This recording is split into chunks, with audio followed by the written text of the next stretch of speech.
Welcome everyone to this new video. Finally doing another video in English, and this time it's going to be how to draw Batman v Superman step by step. Now for this drawing it took me much time, so I'm actually going to show you the sketches of the drawing in images, and the drawing as I painted are going to be shown in videos. So let's start with step number 1, which is just doing a body sketch with segments of the drawing, both Batman v Superman. And for step number 2 is actually drawing in the helmet, the mask of Batman, and for step number 3 you must start by sketching in the rest of his body. Now once I finish with that, the simple sketches of Batman, and just to show you how I draw the body, I'm going to show you how I actually paint it. Now the things I used to paint this drawing was some Prismacolor Premier color pencils, and in this case I used some black Prismacolor Premier colored pencil, and this one was pretty well sketched in to actually use this colored pencil when it came to the mask of Batman. This was a tricky part of the drawing because the mask of Batman has many tones in it. It has dark tones, it has shady tones, it has like some sort of white tones, so I had much trouble actually painting it, but at the end of the day I finally came up with some strategies to paint it. So at the corners of the mask I added some darker tones, and when it came to the upper part of the mask and the middle parts of it, I actually shaded it in, and then I made highlights, like as you can see right now as I'm doing it. I try to make some highlights in every part of the mask I'm trying to paint, so that way it would look cool and it would look like it has some expression in it. So that's the way I actually came down to paint the mask of Batman. Now something you must really take care of is when it comes to using colored pencils, you don't really have to worry if you're going to ruin the drawing when it comes to the painting job, because you must be confident with yourself if you want to paint it, because if you paint it and you're not confident enough, then you will pretty much screw up the whole drawing. But if you're confident when it comes to the painting job, then you will actually get a nice job, and you will actually make your drawing look way more cooler than if it were just done with pencil or with black and white contrast. And from here, step number 5 is just to start painting in the upper part of his cape, the upper part of Batman's cape. It's just another black sketch. You just blacken in all of it and leave some white highlights. Now from here I move on to start painting the arm. Again, I use black Prismacolor Premier colored pencil because it's pretty fine. It has a really nice stroke. The stroke is pretty cool from this color pencil, so that's why I actually used it when it comes to this part of the drawing. Now when I saw the costume, the new costume for the new film of Batman v Superman, I realized that it's way more loyal to the comics in the way that Batman's costume is actually graded in, and when it comes to like the gloves and the mask, it's actually darker. So that's something to take care of. Now for step number 7, right after you finish painting the right arm of Batman, you must start by painting in his chest symbol. The chest symbol was pretty fun to paint. It's actually the more fun part of painting when it came to this drawing, because you can actually be creative when it comes to the symbols of the superheroes, because you can actually give them your own style, your own charisma, your own strategies. And actually what I did here is that I leave some parts darker and then add some highlights at the end of the strokes. And for step number 8, it's actually just finish painting the body, the chest, the abdominals. Pretty easy part of the drawing. It was actually a lot of fun to actually paint this part of the drawing, because again, you can be creative with this. You can do whatever you want, leave the highlights wherever you want. Oh, one important detail: as you can see, the part where the chest just up the symbol, you can see a part where it's completely white and there's like a circle drawn in it. That's because that's the part where Superman's hand's gonna go. So I actually leave that part white so I can be creative when it comes to drawing Superman, and I can actually draw Superman grabbing Batman. So that's what I wanted to achieve from this drawing. And as you can see here, the chest was the easiest part of the entire drawing when it came to Batman's. And now as you can see, you just finished the same, you used the same technique, the same strategies, the same colored pencil to draw the knees and to finish painting the boots of Batman. Pretty easy. I think I'm going to skip this part. I'm going to show it to you in images, because I think you can really get the idea of how this is done. As you can see me right here, there you go. Now this is how it comes to look right after you've done all those details. And right after it, I really tried As you can see, I'm already finished painting the other knee of Batman, and I'm going to start with Superman. So for step number 9, start by sketching Superman's face. And then in step number 10, start painting Superman's face.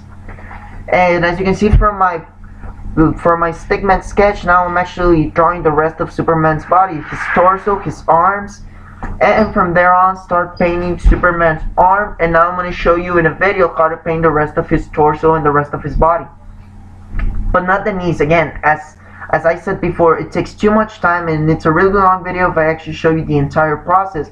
So I will keep it short, and I will actually show you just how to paint the chest, and then I'm going to show you the image of how the rest of his knees and legs came to look like at the end of the drawing, so you can actually paint them yourself once you see the techniques I applied when it came to painting the chest. Now we are now in step number 10, which is actually painting Superman's arm, and this is pretty easy. As I mentioned before, I actually had to use 3 different colors when it came to actually get the real tones I wanted when it came to Superman's costume, because the tone that Superman uses in the Man of Steel it's a really disturbing blue. It's not actually a very common blue when it comes to pencil. So I actually used, of course I used Prismacolor Premier, but I used white. I had to use blue, royal blue, I think that's, yeah, I used royal blue, I used white, and I used violet blue to draw in this part of the drawing, to paint it.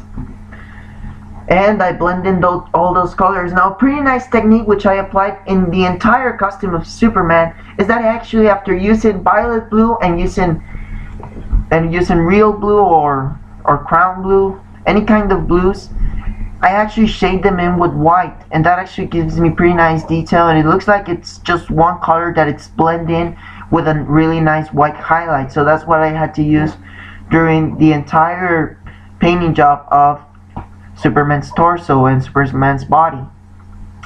As you can see here, I must add some details of the costume, those upper ribs details he has, and I do them with black. And after black, again I use white to actually fill in and mixture all in a nice way, so it would actually look nice once I finish the drawing. And again, now I'm gonna start painting the abdominals, and again, it's the same technique. You must do the same as you did the last time when it came to painting in the arms and painting in the chest. It's just so you can actually get a nice look of it and how to paint this part of the drawing. Now, what I'm doing here now is I'm actually painting Superman's symbol. Again, it's a pretty nice part of the drawing. It's pretty fun to actually paint symbols, because again, you can be creative and you can do whatever you want with it. This is step number 11, just to painting Superman's symbol. The way I did it is that every shape I actually inked it with black colored pencil, and then I just add some red colored pencil, and after it I just shaded it all in with white, so it would render the color with red and with white and black. It actually renders a pretty nice color. Again, I did the same with the yellow color, so it would actually render in nicely with my drawing. Now from here, as you can see, I'm just adding some finishing details to Superman's neck, so it will look actually nicer and more realistic when it comes to the final part of the drawing. And this is pretty cool. And painting his other hand as well. Again, I told you the knees I'm not going to show you, but what I am going to show you how to draw is the background, because the background is a pretty important part of the drawing. Now, for this background, my idea was to actually paint like dark skies, like a night skies with thunder. That was what I basically wanted to do when it came to this drawing. So I did not use colored pencil for this because it's a pretty big paper, and it's pretty big. The drawing has big scales, so doing it with colored pencil would take too much time, and you will actually waste your entire colored pencil if you may. So what do I use to actually make it work? And this is step number 12. I use colored pastels. I use black colored pastel, and I use white colored pastel, because pastel colors actually, oh, one more thing, they're not oil pastels, they're colored pastels. The thing with colored pastels is that you only have to add in a little part of it, and with your own fingers you can actually blend it in and render it into the entire sheet. As you can see right here, I'm just adding some white to do the clouds, and adding some black to give the sensation that it's actually a dark sky. And so as you can see, I just used a little bit of colored pastel, and it actually renders really well with the rest of the sheet. And that's something I really love about color pastels. When it comes to backgrounds, I try to use color pastels because they're pretty cool and they can really finish it up in just a moment. And as you can see here, I'm just finishing the entire background, the entire dark skies, just with some black pastel and of course with white pastel. Now when you finish the entire background, you finish doing the skies and everything, you can add in your own details. Like for example, like right here, I'm already done. I'm trying to add some more white in some parts of the clouds, you know, to make it look a little bit better and to make it feel more realistic. And this is the final part of the drawing. I just add in some, obviously, some thunder and everything. Now remember, if you like this drawing, please subscribe to my channel. Watch out for more videos, and I really like your support to all my subscribers and the guys who have been waiting for me to do another video in English. Thanks a lot, and I hope Batman v Superman will be a great film. I'm on my way to seeing it. Don't forget to watch my review. I think it's gonna come out this Monday. I hope so. So I'll see you next time onto another tutorial.